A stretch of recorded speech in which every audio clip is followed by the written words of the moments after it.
Hey, what's the deal, YouTube? It's your girl, Miss Honey.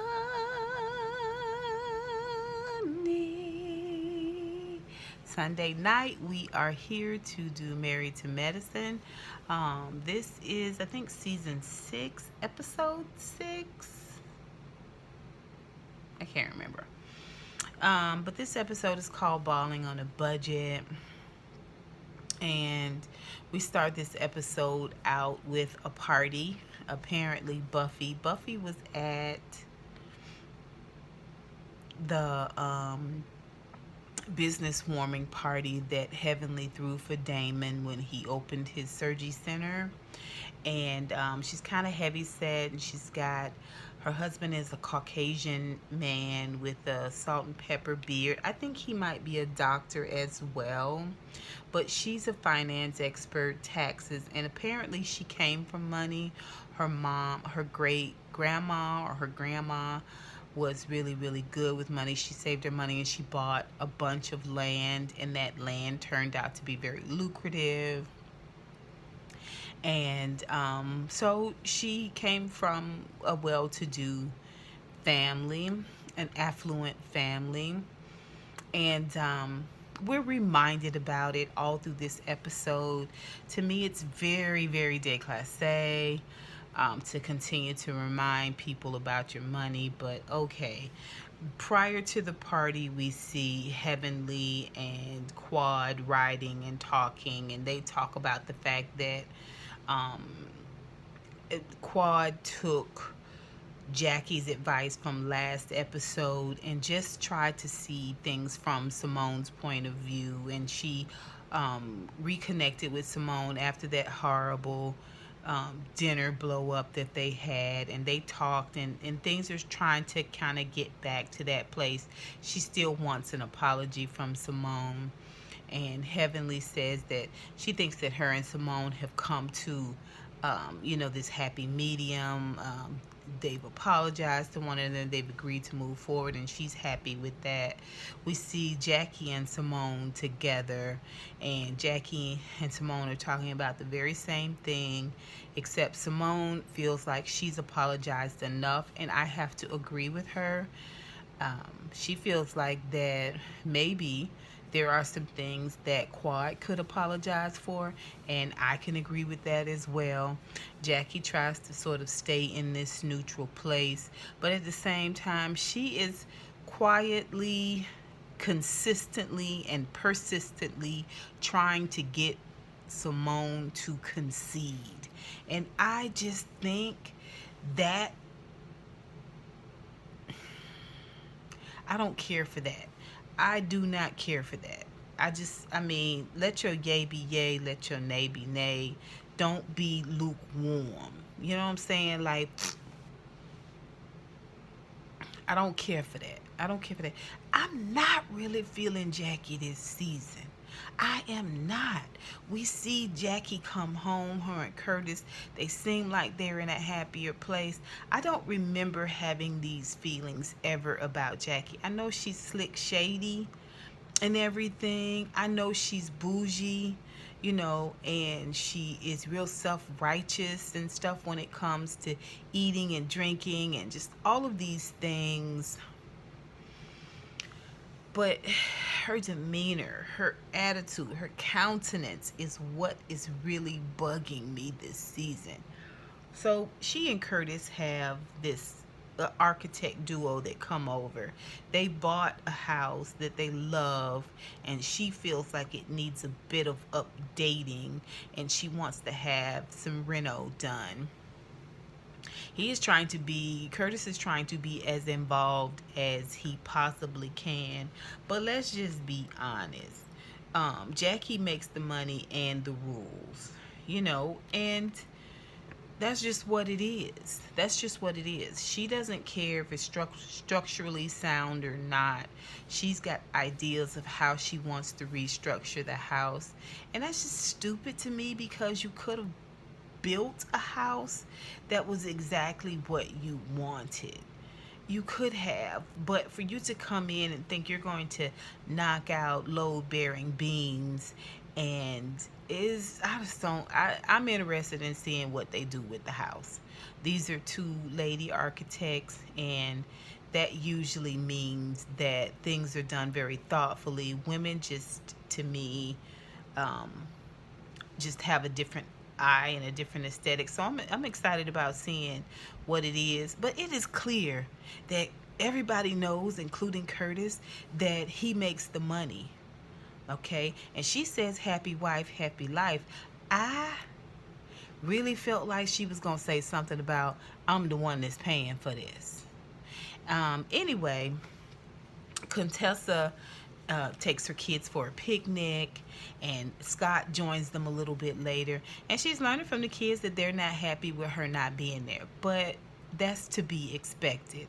Her oldest daughter, not Layla, but Lauren, is going through some stuff. You know, she's got some issues with anger. She's very, she, you know, tomboyish like Contessa, and she's had some things happen at school. She's just having conversation, and this is how I used to learn a lot of stuff about my niece and nephew. I would make them something to eat, and while they were sitting there, I would give them a little cut fruit, and we'd chit chat and make their sandwiches and give them a little, you know, just talking all along, keeping everything normal and copacetic. Before you know it, they talking, and they telling you everything. Well, Lauren is telling her how she goes downstairs sometime and just punches the wall because she's so angry. And Contessa stops everything that she is doing. It's not that I want to get emotional about it, but it wasn't like that for me coming up. For me coming up, you just didn't talk about it. If when my mom traveled, speaking engagements, my dad was there, you didn't have the luxury of complaining or expressing. If you did express, you know, my mom in that same situation would have told me I need to get my act together and let me put my hands on people, you know, and it just would have been a different scenario. It wouldn't have been like, what's wrong with you? It would have been like, what's wrong with you? Why you acting like this? You know what I'm saying? And just for her to hear those clues and stop what she was doing and realize that her baby needed to talk with her. She needed to hear what her baby was saying. There are very young children out here that are hurting themselves, that are cutting themselves, that are ending their own existence because they're so frustrated and they don't understand how to deal with it. So that was just a moment for me, as a black woman, seeing another black woman with a little black girl, for her to take that moment, it was so special. Now, I don't know what they did to resolve it, but she let her know, are you angry with mommy? Does mommy make you angry? What are some things that mommy does to make you angry? I mean, and she just really just kind of pulled it out of her. It's that she's not present when she's feeling frustrated and she wants to talk. Her mom isn't there. So she's frustrated because she doesn't have anywhere to put that energy. And Contessa said, we're going to work this out. You know, she needs to get her a phone, and she needs to get a number that she always answers. A phone, whenever this child calls, she always answers. And I think that would be a good mediator. I didn't like the way Contessa was kind of coming across about Scott. I like Contessa. She's one of my favorite people, but the way she came across about Scott not being as affectionate, or it just kind of seemed like things weren't going well at home. The kids were frustrated because it was daddy that was there and not her. and daddy doesn't really know how to do. Yeah, maybe not. Maybe not. He's not you. All he can do is be himself. Like, right? I don't like how Contessa's coming across with this. I think I'd like to see her and Scott have a little bit more solidarity, even in disagreeing. I don't particularly like that she's talking to the kids in a negative way about Scott. I just think it could be done better. But that's just me, and that's just Contessa. Let's see here. Okay, so Buffy is having this party, and it's the end of the tax season. She is, finance guru, tax guru, whatever. She's a little plump. She's a little plus size. And, the ladies tend to give each other kind of what for about weight, especially Jackie. But I don't know if it's because Buffy's got money that no one's really giving it to her like that, or maybe it's just that they're not giving it to her about her being oh, plus size yet. Um, Anyway, she has stated that no one can wear an outfit over $500. Everyone acts like it's such a struggle. Um, I definitely think Toya looked the cheapest. I don't know why her and Eugene just put so little effort into dressing. Eugene looked like he was going bowling, or putt or something. And Toya is just, she's just got this weird shape, this weird walk. Her thighs are really tight. Her butt is big but flattish. You know what I mean? Like, she's just got this way that she walks. It's just weird. Anyway, Buffy has this party. No one can wear anything over 500. Jackie acts like it's a real struggle. Some people look like they dress under $500 every day. Yeah, the people that come into your office that you call patients, the people that work at your office that you call staff, like, it's a whole slew of people who don't spend $500 every time they invited to a get together, or every time they go into the store they a little bit more frugal. You know what I'm saying? Like, maybe you could have built you a mansion from the ground up. Maybe you could have purchased the land as well as the home in its entirety if you were just a little bit more conscientious about how much money you spend. Or maybe not, but certainly some of the things that Jackie says sometimes, it's just like she's up here and everyone else is somewhere down below. All right. Anyway, all the ladies come in. I would say the second worst dress from Toya would have to be Simone. I don't know what that get up was. It's just, Simone's another one that's got a weird shape. She's kind of built like a praying mantis. I mean, she's just got a weird shape. I don't that top. I was like, what is this, Studio 54? Like, oh, it was awful. It was just terrible. Jackie was looking like she always looked. Anyway, I thought that dress on Heavenly was cute. I thought Mariah looked cute. Anyway, they get there, and it's all about the money. This Buffy lady has a house manager who is very present at the party. She kept introducing her as the house manager. I was just like, why is she mingling? You know what? Let me say this. I don't like bragging. It's just, to me, nothing says I'm not used to anything like bragging. Now, that doesn't mean that you're not used to nice things, but it does mean that you're not comfortable enough in who you are without the things. Okay? So when I say it shows me that you're not used to anything, it just means that you're not comfortable enough in your own skin to just be.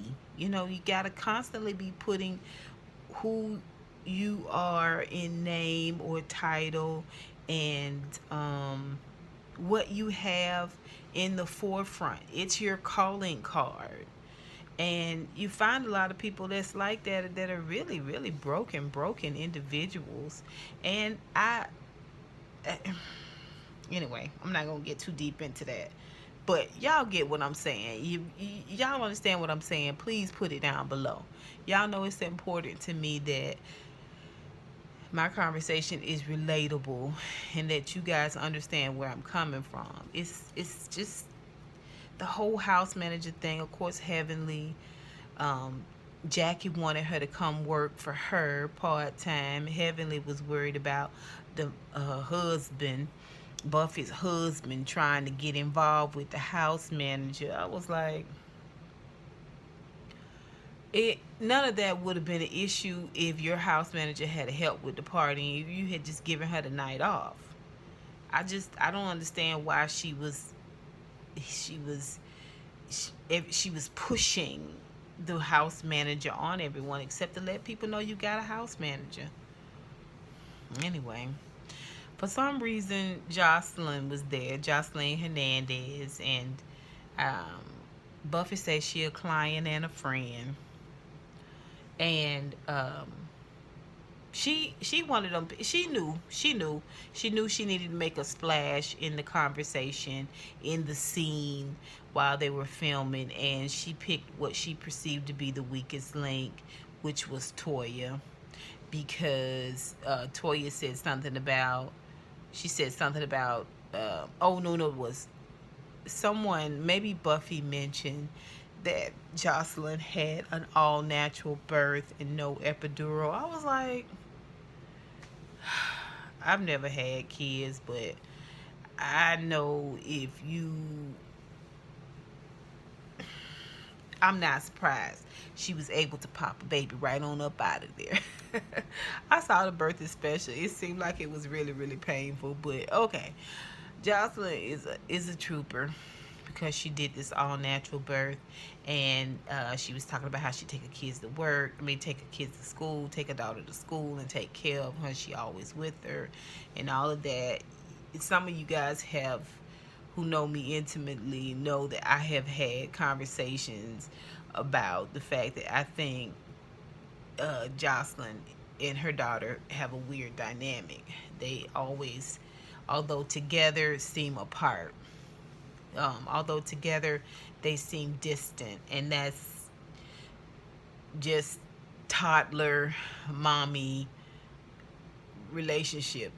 Me observing it, like if you look at Contessa with her kids clamor all over her. They love on her. When you see any photo of Bonnie Bella and Jocelyn, they look like two strangers waiting on a bus. That's just my opinion. Anyway, Toya said, yeah, it's a job. She said she don't look at it as, Jocelyn said she don't look at it as a job. She look at it as mommyhood. And she was like, yeah, Toya was like, yeah, but it is a job. Like, it's work. And I know what she means. When, as she gets older, you have to really, really be more attentive and making sure they're safe. They're making right choices. Because a child could injure themselves fatally and be in the room next to you. You know what I mean? And be in a room full of stuffed animals. Like, they find stuff to get into. And it's work keeping up with them. So Jocelyn was just being extra. And she was just trying to seize that moment in the spotlight. And that whole text comment just came like out of the blue. Like, what are you talking about? Like, why would you bring that up? It was so out of the blue that Toya couldn't even really take it like a dig, because it was just like, wait, what was that that went by? Yeah, like it looked forced. Toya said she felt like it was a blessing to their family and all of that, and then Jocelyn came out of the blue again with this comment about her looking cheap and being cheap, and so unnecessary. Mariah um, asked Toya if she wanted to go to the restroom with her, and her and Simone, and they went to the restroom and they talked about it in there, and it looks like Toya has more of a problem with Buffy because she allowed it than she did with Jocelyn, who said it. Now, anybody in their right man, other than Mimi, don't want to tangle with Jocelyn. Like, it's not about being afraid. I think Toya spoke up for herself. It's just about getting that Jocelyn schmutz on you. Like you don't want to be associated with Jocelyn, because Jocelyn has a lot of things going on, and if you're not careful, she'll bring your brand down. She'll bring your brand down. Her brand right now is trash. So yeah, Buffy did come in the bathroom to apologize, and Toya just didn't feel like it was good enough. It didn't help that Eugene came to the bathroom door and said that Jocelyn was at the bar and telling, I think, Curtis that she just got into it with this hoe, and Eugene knew it was Toya, and he was like, I don't think you want to say hoe, that was my wife. And evidently Jocelyn was like, F you, F your wife, F the horse y'all roll in on. And it just ended up being this situation where they weren't comfortable there and they left. Now, to me, Buffy said she was gonna go handle it. I don't know if she did. They didn't catch that on camera, but what they did, if they did catch it, they didn't air it. What they did show was her apologizing to the other ladies. They should have shown you asking Jocelyn out, asking her to please leave, because her attacking the other ladies at your function to the point where they want to leave, like, she's the aggressor. She should have been asked to leave, especially if she didn't feel like she could shut up and be respectful. Like, I don't understand why she didn't do that, but she said she would apologize to Toya and give her a spa day and just all of these things, but the ladies, especially Simone and Heavenly, co-signed the fact that Toya is a very, very hard person to make up with because she doesn't forgive easy. Well, Toya meets up with Mariah the next day and they're having coffee. Mariah wants to talk about the Jocelyn thing. Toya doesn't really want to discuss it.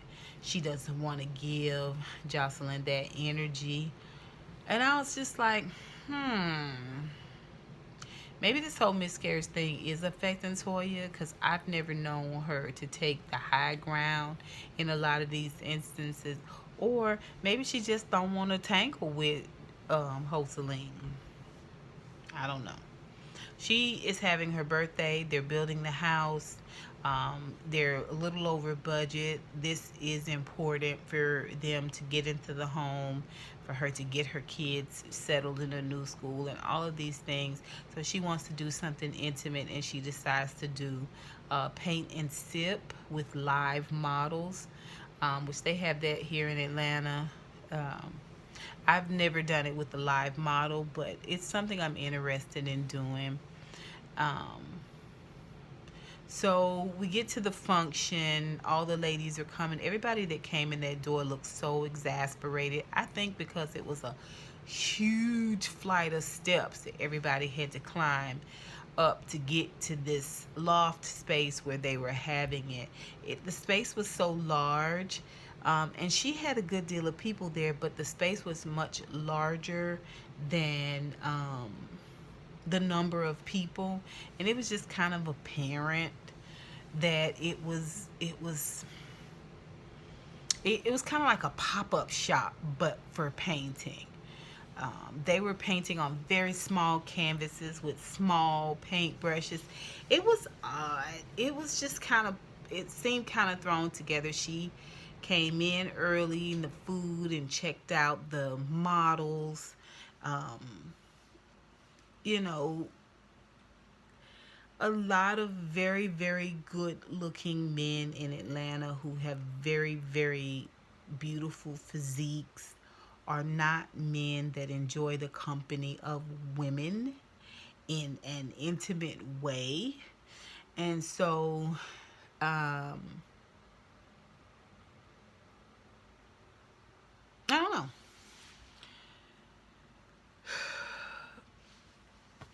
It for me, I you get used to it. You live in Atlanta, you get used to it. Anyway, so we get to see Carrie. Carrie's from season one. She's the Caucasian lady that was in season one. She comes in, and Toya, it says she invited everyone, whether she had beef with them or not. Oh, I did forget to mention that Quad tried to have a bit of a connection with Simone, and Quad loves the theatrics. Simone is still standing her ground with what she's saying, and I stand by Simone. Um, and they agree to work on it. But Toya also invites Contessa, and Contessa is shocked that she was invited, especially after the whole bitch comment that she made about Eugene. Toya tries to take the high ground in the whole situation, and then she does something that I think was a ploy. I think it was a get sympathy ploy. And this is just me. I think she's devastated about the loss of her child, but at the same time, I mean, what would Toya's storyline be if she didn't have this situation that had happened to her? What would her storyline be? And apparently, it's going to be Buffy. She refuses to forgive Buffy. She wants Buffy to kiss the ring. Buffy doesn't look like the kind of individual that kisses the ring. Buffy does seem like she will stand up for herself. Everybody does seem like they're being very guarded. No one is hazing Buffy. We see a lot of times when new girls come in, the OGs will haze them. They haze them in. No one's really hazing Buffy. These feelings that Toya has against Buffy is that's how Toya is. She doesn't want to waste her time on Contessa because Contessa was last season. This is new. She's got the miscarriage, and her attitude with Buffy is going to be her storyline. She stands up in front of everyone and just tells them it's been a long year, and she had this situation where she ended up being pregnant and she lost the baby, and that's why she wanted to have. I thought you told Mariah that you wanted to have an intimate birthday because you guys are trying to move and you don't want to put a lot of finance into that. But you telling these people that you wanted to do something small because of this thing that happened to you. I don't know what the truth is. I'm just saying that, like I told you last episode, it's terrible. I feel bad for you. I am so glad that you are healthy and recovered and have the ability to try again. But at the same time, I do not want this to be your storyline. I don't. I don't. You lack the humility that it takes in order for this to be your storyline, Toya, and I just stand by that. Okay? Um the men come out, the single ladies oil them down. There's this woo woo woo woo about these men who have these physiques. I mean, I don't know. I just have a lot more. I don't know. It is what it is. Um, I hope to do sip and paint one day with the live model, and hopefully, the model is good looking as well.